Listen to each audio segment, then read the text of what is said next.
Mayor Asha Lakra ने विवेकानंद चौक पर विवेकानंद के मूर्ति पर माल्यार्पण करते हुए विवेकानंद महोत्सव का आगाज किया। इस मौके पर उन्होंने द नेटवर्क से कहा कि आजकल के यूथ डिप्रेशन का शिकार हो रहे हैं क्योंकि उन्होंने विवेकानंद के मार्गदर्शन को पूरी तरीके से भुला दिया है। चाहिए कि वो उठे और उनके मार्गदर्शन पर चले, मंजिल जरूर मिलेगी और डिप्रेशन भी नहीं होगा। आइए सुनते हैं आशा लकड़ा ने क्या कुछ कहा।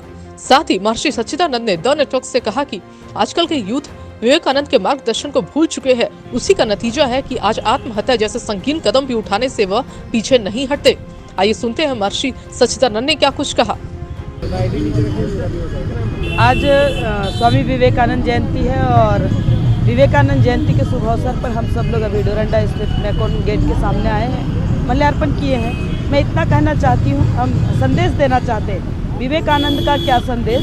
सक्षम सुंदर भारत देश, और वो सक्षम और सुंदर भारत देश को बनाने के लिए इन्हीं का सुपुत्र, इन्हीं का पदचिन्ह पर चलने वाले नरेंद्र भाई मोदी ने आज स्टार्टअप इंडिया, आत्मनिर्भर भारत, ऐसे कई खेलो इंडिया जैसे कई कामों के साथ जोड़ करके लोगों को एक एक योजना के साथ लाखों योजना आज अपने देश के सामने आए हैं। शायद आज शून्य से लेकर के विश्व विजय तक का बात स्वामी जी ने किए हैं और वही विश्व विजय आज भारत के मानस पटल पर नरेंद्र भाई मोदी रख रहे हैं। मैं पूरे देशवासियों को, झारखंड वासियों को, रांची वासियों को युवा दिवस के शुभ अवसर पर विवेकानंद जयंती की हार्दिक शुभकामनाएं और बधाई करती हूँ। क्या संदेश देना चाहती है आशा जी? आजकल इतने डिप्रेशन का शिकार हो रहे हैं, आप क्या कहना मैं तो कहूँ भैया, संकट कुछ भी हो जाए, विवेकानंद जी कहते उठो जागो और तब तक चलते रहो जब तक आपकी लक्ष्य की प्राप्ति ना हो जाए। इस तक चलते रहें, आपको डिप्रेशन होने का जरूरत नहीं है। आप सहज और सरल रहिए। विवेकानंद ने कई बातें रखे युवाओं को आगे बढ़ाने के लिए, युवाओं को पढ़ने के लिए, एक पांव पर खड़ा होकर के कन्याकुमारी में एक दर्शन देने के लिए, ऐसे विदेश में जाके शिकागो का सम्मेलन में विषय रखने के लिए आज विश्व के सामने आप जैसे ही युवा, ये तो बहुत छोटे उम्र में चले गए, लेकिन आज की युवा को इतना ही कहना चाहती हूँ कि आप अपने मंजिल को पाने के लिए कष्ट तो रहेगा, लेकिन उस कष्ट को पार करते हुए आगे बढ़ना है। हाँ, तो आज विवेकानंद जयंती के अवसर पर आप क्या कुछ कहना चाहेंगे?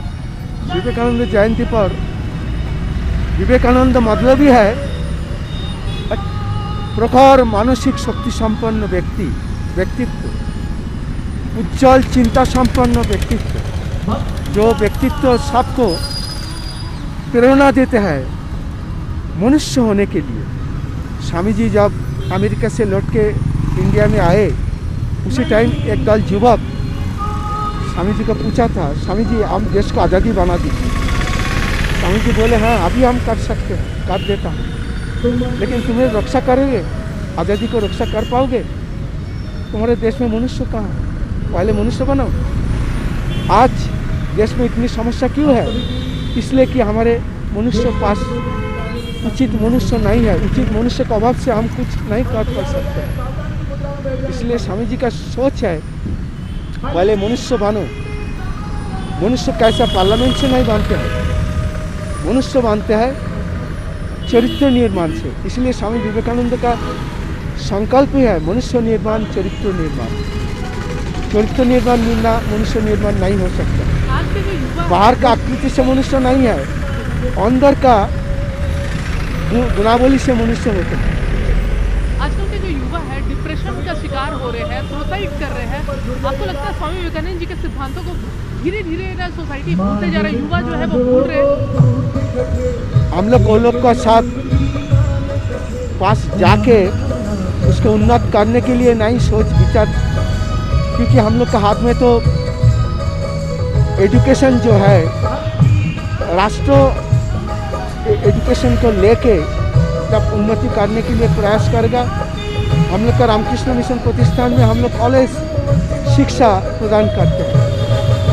जो मनुष्य अपने को भूल गया है, दुर्बल सोचते हैं, उसका नतीजा ये है डिप्रेशन, फ्रस्ट्रेशन, आत्महत्या। ये जो है स्वामी जी का सोच विचार उनमें जागृत करेगा। वो सोचेगा मैं कौन हूँ, हमारे अंदर में सब शक्ति विराजमान है। ये सोच विचार से उसको उन्नति आएगा। आपको क्या लगता है युवाओं को इसके लिए क्या करने की जरूरत है? स्वामी जी को चिंतन करना है, स्वामी जी का सोच विचार को अपना अंदर में लाना है। स्वामी जी को अंदर में लाने के लिए कुछ स्वामी जी का ग्रंथ जो है, स्वामी जी का जो लेक्चर है, स्वामी जी का सोच विचार को अपना जीवन में डाला है, धीरे धीरे उन्नति होती जाएगा। सिर्फ